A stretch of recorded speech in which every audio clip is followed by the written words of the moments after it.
Lawrence Ziegfeld Jr. was a pioneer of the American theatrical scene, whose entire philosophy could be summed up in 4 words: the bigger, the better. His legendary Ziegfeld Follies were standards of the Broadway scene for years, and even today, it's easy to tell why.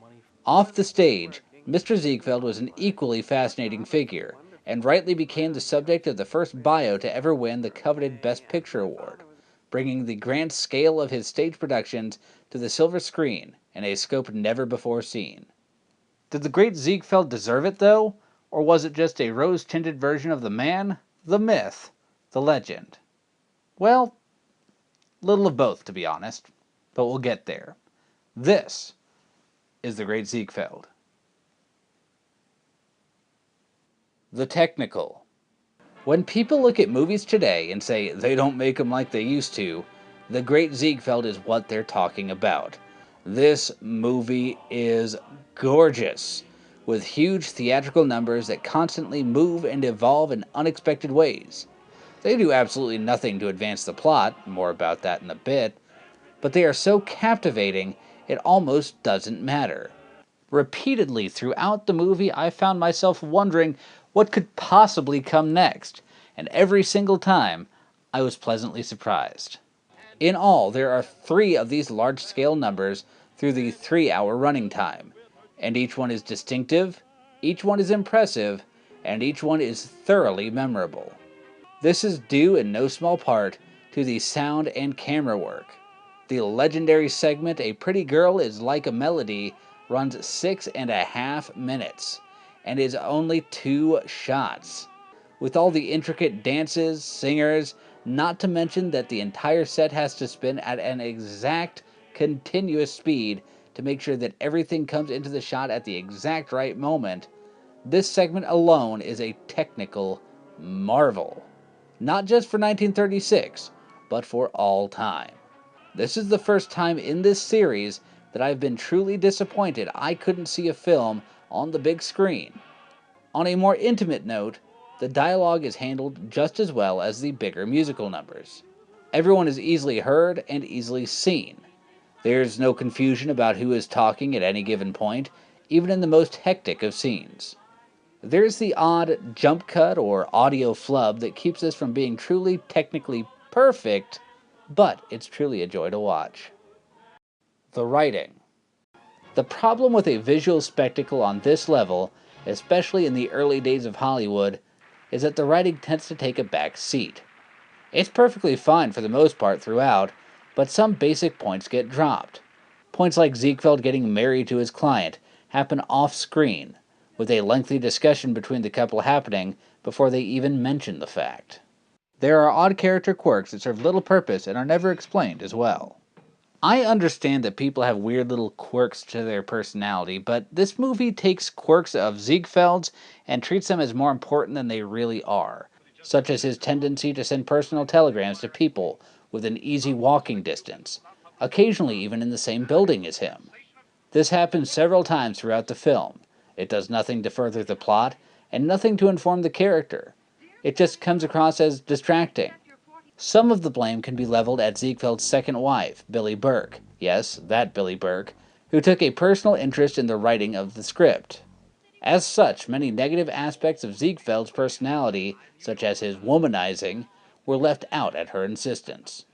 Ziegfeld doesn't come across as squeaky clean, with some of his more underhanded business dealings cropping up, but under the watchful eye of Burke, the worst we see of him is devilishly clever, such as his fictionalized use of excessive amounts of milk to turn a client into a sensation, or lying his way out of paying for expensive, elaborate costumes that he specifically designed. Also at fault, as I said earlier, are the big show-stopping numbers, which go on for quite a while each, and cause any character or narrative development to go out the window for a bit. They're beautiful, they're technical marvels, but the film could have done with only 1, maybe 2, rather than all 3, using the remaining time to flesh out some details that might have made this movie something more. I could go on for hours about how the writing on this movie could have been better, but there's no point. Suffice to say that movies like this are really frustrating, not because the writing isn't good, but because it could have been really good if they'd put just a little bit more work into it. The acting. I've never seen William Powell in a movie before, but wow, I want to now. Powell takes the role of Florence Ziegfeld Jr. and plays it perfectly, imbuing it with sympathy, scheming, and sensitivity in the appropriate measures. There is a scene where Ziegfeld shows up to negotiate a contract with Anna Held, despite having no money to his name. As soon as he walked in, I knew, without a doubt, that he would succeed. Not because he is the main character, but because the confidence of the character shone through. The character had no more idea than I did how he was going to pull it off, but he knew he would, so I knew he would. Ziegfeld was a man who was constantly planning his next move, and Powell conveys that with such utter conviction that I couldn't help but keep watching him, just to see what that next move was. His co-stars, however, don't really stack up quite as well. Frank Morgan, yes, that Frank Morgan, is fine as Ziegfeld's rival and later business partner. But while he's completely convincing, he's also playing the same role he'd play a few years later in The Wizard of Oz. These little ladies are entertaining you now, but in just a moment, little Egypt will turn on her stuff. She has danced before all the crowned heads of Europe. Please, Professor, why can't we go with you and see all the crowned heads of Europe? Do you know any? Oh, you mean the thing. Louise Rayner as Anna Held is fine at the best of times, but she often mistakes volume for emotion and, with her thick French accent coupled with the shrieking, can be hard to understand at times. It must always be your way. I asked you 1,000 times to have costumes like Lillian Russell. She has not to take milk baths to be a big success. She is beautiful, but no, I cannot have gowns like hers. There now. Tell the reporters about that. Myrna Loy as Billy Burke isn't given enough time to create an impression one way or the other. Despite receiving prominent billing and despite the real Billy Burke's heavy hand in the development of the movie, she doesn't show up until well over 2/3 of the way through the movie. She's inoffensive when she's on screen, but she's not even given enough when she's there to make even a passing impression. All the side players from Ray Bolger, yes, that Ray Bolger, to Fanny Bryce, to Nat Pendleton, pull what little weight they need to. But while they're entertaining while on screen, they fade from memory pretty quickly once they're gone.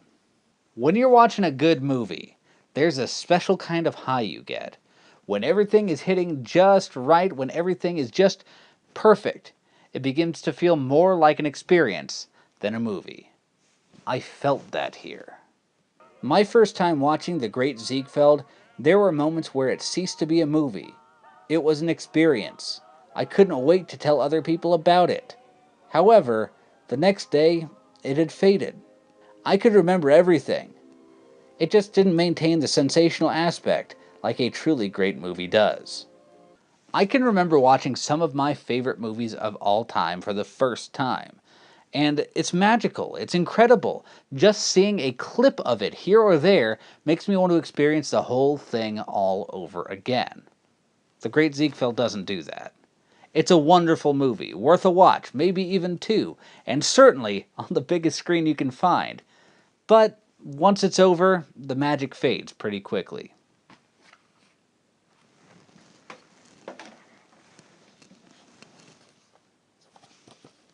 The Life of Emile who? Big,